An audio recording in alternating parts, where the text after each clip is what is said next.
Welcome to China in Focus. I'm Tiffany Meyer. Our top story: the Justice Department is charging 3 Chinese scholars working at a University of Michigan lab. Details on their alleged smuggling of biological materials related to roundworms. China is introducing new export controls on some key metals set for next year. We'll take a closer look at how that could impact global supply chains. China's reach is growing in suppressing unfavorable media outlets, even when they're based in the U.S. One of our NTD reporters and another from our sister outlet, the Epoch Times, were recently denied access to key summit events in Asia. And is CCP leader Xi Jinping still in control of his party, or is he losing his grip? And what are the consequences of China's murderous one-child policies on its economy today? Stephen Mosher joins NTD's Steve Lance to discuss.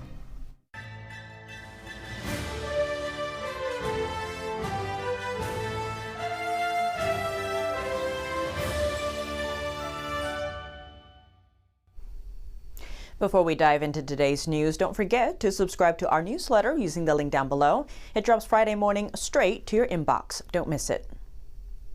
More charges for Chinese researchers at the University of Michigan. The Justice Department charged 3 Chinese research scholars on Wednesday. They're accused of smuggling biological materials into the U.S. and making false statements to CBP officers. All 3 have been arrested and are now in federal custody. According to the indictment, 2 of them received multiple shipments of roundworm biomaterials from China last year. In a statement, Attorney General Pam Bondi said allegedly attempting to smuggle biological materials under the guise of research is a serious crime. It threatens America's national and agricultural security.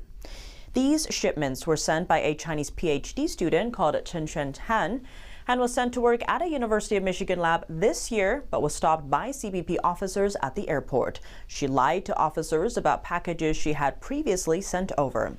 U.S. authorities sentenced her to 3 months in jail for smuggling biological materials into the country.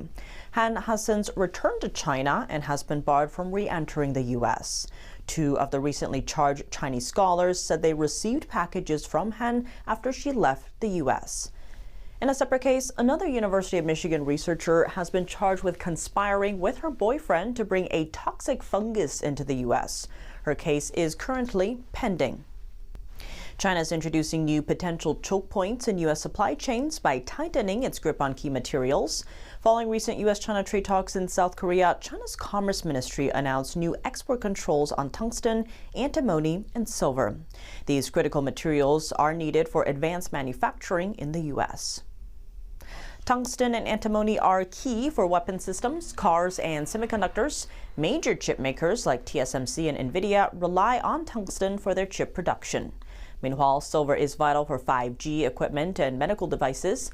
This means Beijing's latest move could squeeze yet another critical link in the U.S. supply chain. The new rules lay out requirements for domestic manufacturers and traders applying for export licenses. They also detail the process to ensure only qualified and responsible companies are approved. These rules are set to take effect between 2026 and 2027. Beijing says the move is about protecting resources and the environment. But rare earth refining, which China dominates, is also one of the most polluting industries. According to Harvard International Review, China's dominance in the rare earth industry stems largely from weak environmental regulations. That's what allowed cheaper, high-pollution methods to outpace global competitors.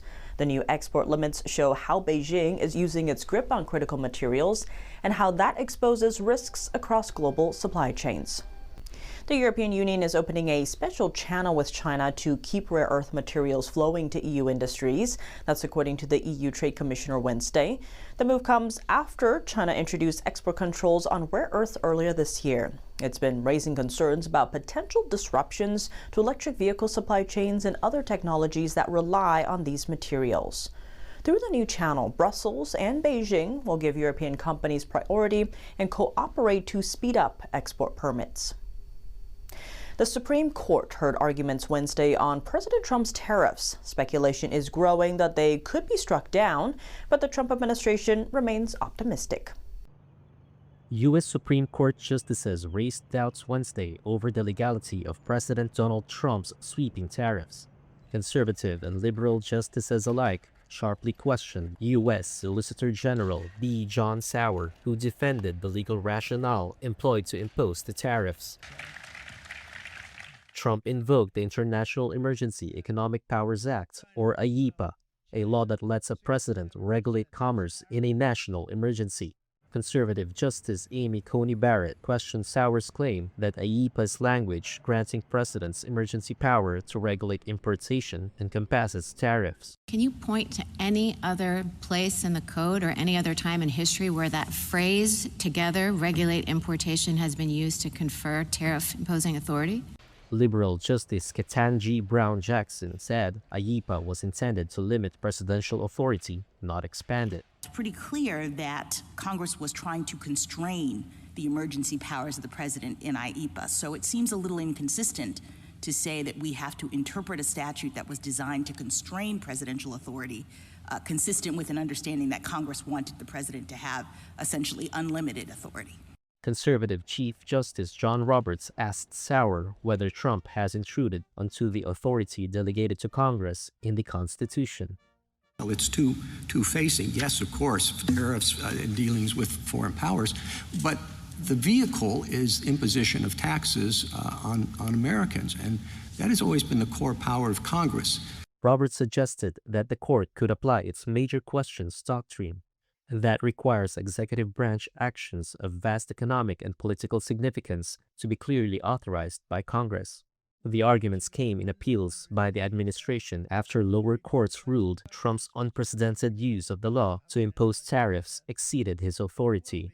U.S. Treasury Secretary Scott Bessent said he thinks the administration is winning the argument. I think it went very well. I think the Solicitor General made a very powerful case for the need for the president to have the IEEPA powers, and I believe that the other side, in a way, fell flat on their face, but that'll be up to SCOTUS. The Supreme Court typically takes months to issue rulings after hearing arguments, but the Trump administration has asked it to act swiftly in this case.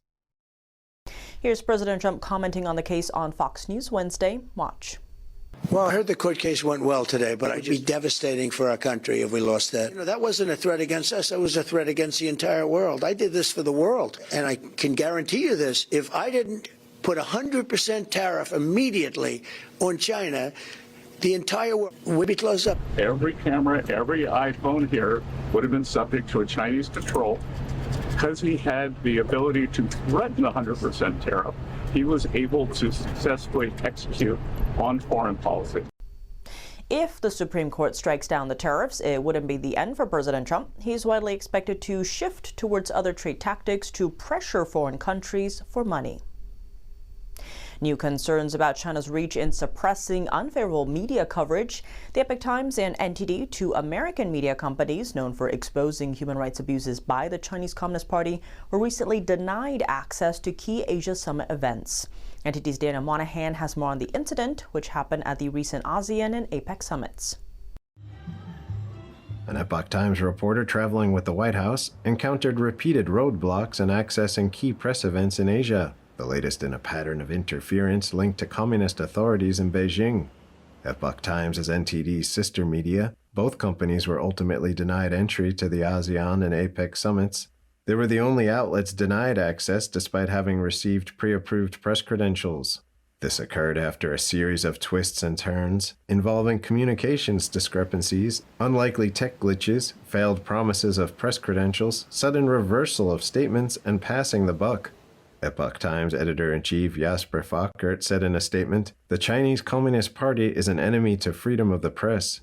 He called it deeply concerning that the regime could influence international bodies like the United Nations and ASEAN to block access for what is now America's fourth largest newspaper.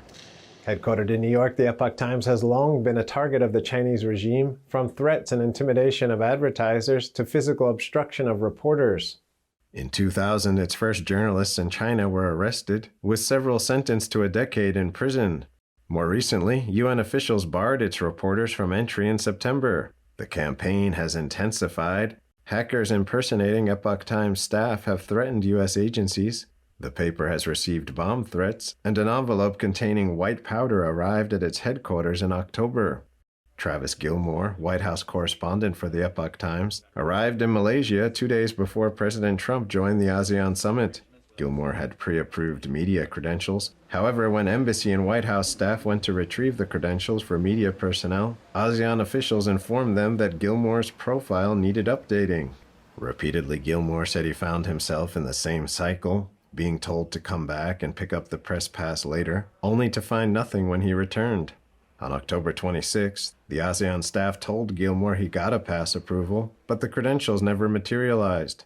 Mariotsu and Chen Lei, White House correspondent and videographer for NTD, faced a similar situation when they arrived at their hotel in South Korea ahead of the APEC summit. Inside the hotel, a reserved media table at the press filing center bore the NTD logo, but APEC staff members restricted their access and stated they didn't have the pair's credentials.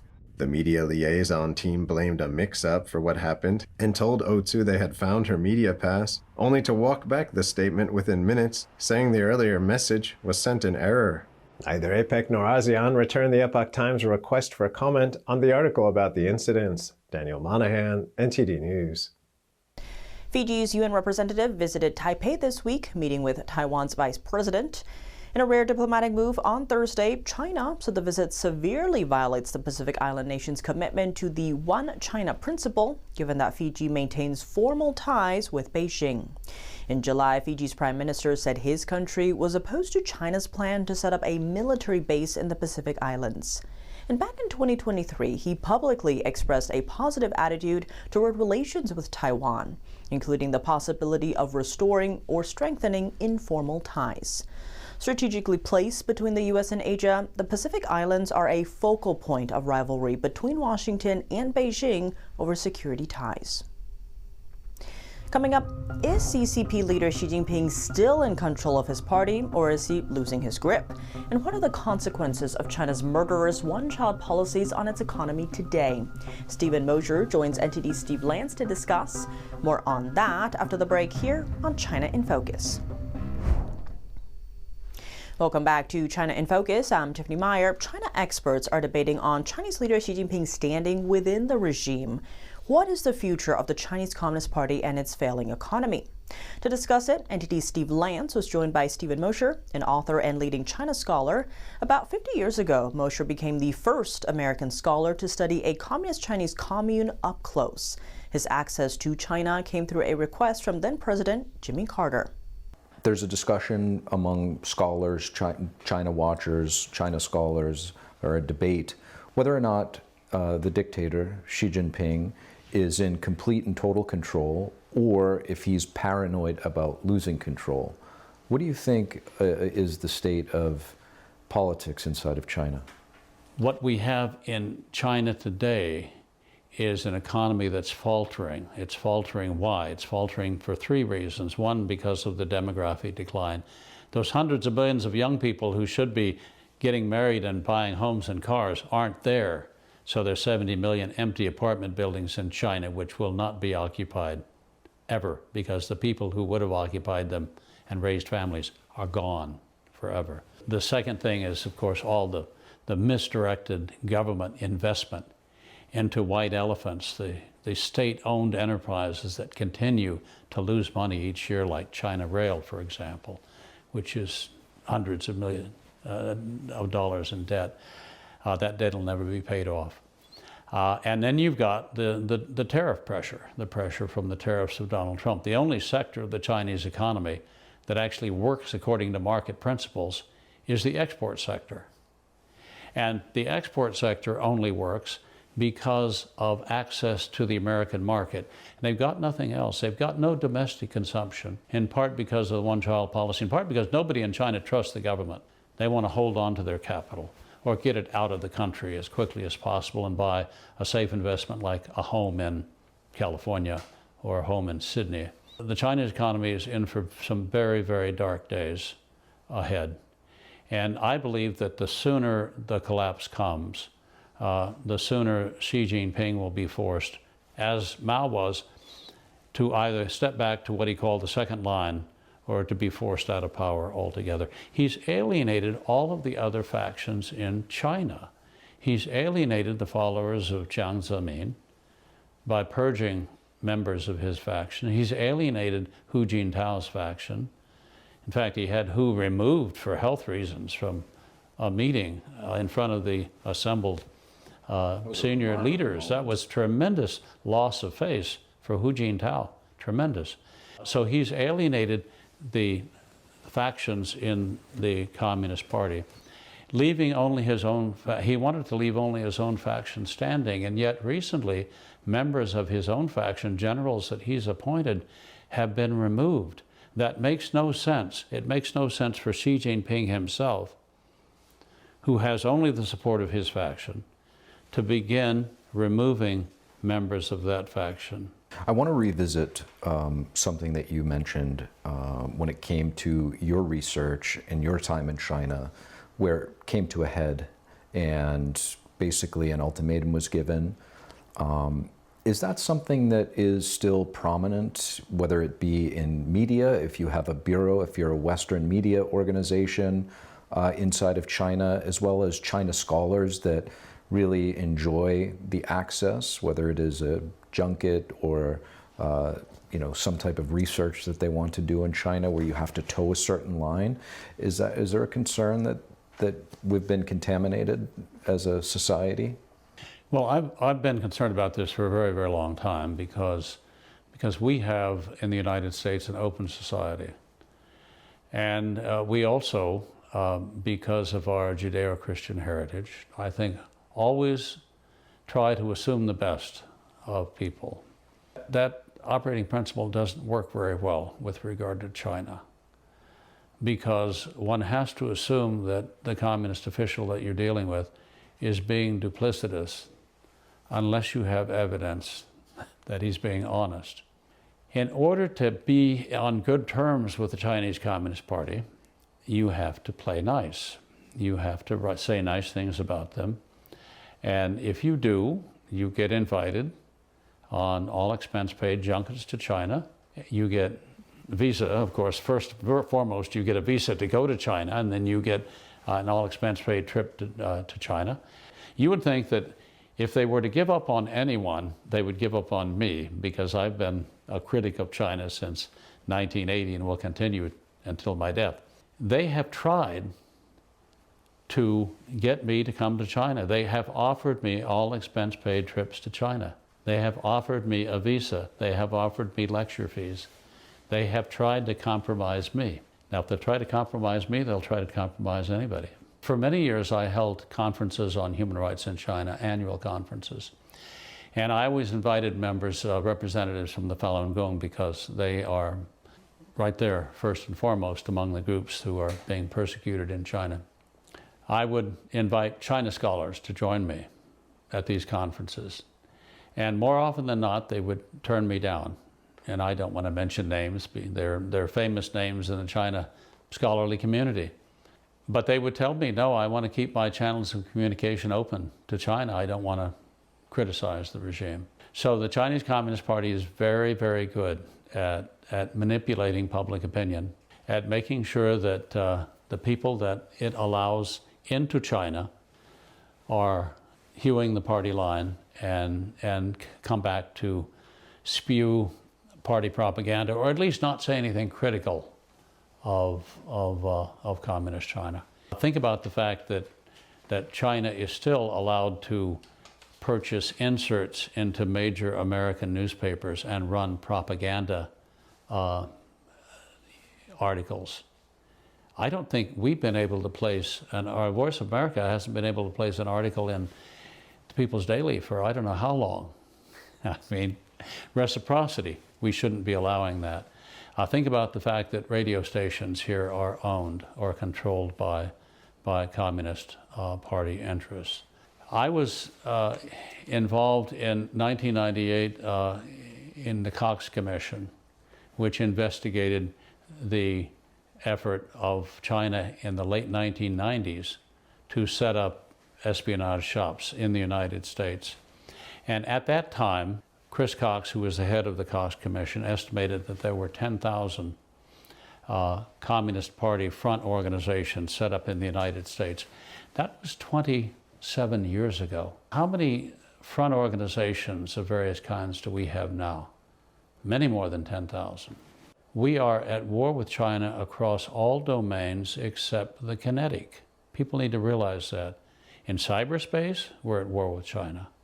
China just set up a network of phony cell stations in New York City that would have taken down the entire communication system in the largest city in the United States. That's an incredibly aggressive thing to do. It is, at one level, an act of war. China is at war with us across all domains, all the time. It is ceaseless. I think the solution has to be strict reciprocity.